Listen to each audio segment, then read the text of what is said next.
Порушення культурних прав кримських татар та українців, переслідування за віру та нищення культурних пам'яток. Країни-члени ЮНЕСКО обговорили становище в окупованому Криму.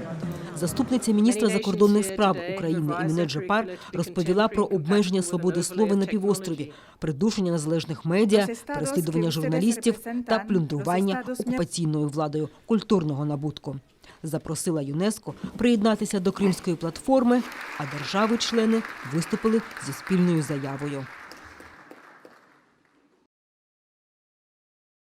Заява засуджує системну репресивну політику Російської Федерації проти свободи ЗМІ, переслідування журналістів, обмеження доступу до релігійних установ та мілітаризацію освітніх, наукових та культурних закладів. Делегації висловлюють стурбованість повідомленнями про незаконні археологічні розкопки, шкідливі консерваційні роботи та незаконну передачу культурних цінностей. Держави-члени ЮНЕСКО також закликали Російську Федерацію забезпечити безперешкодний доступ міжнародних механізмів у сфері захисту прав людини на територію Криму.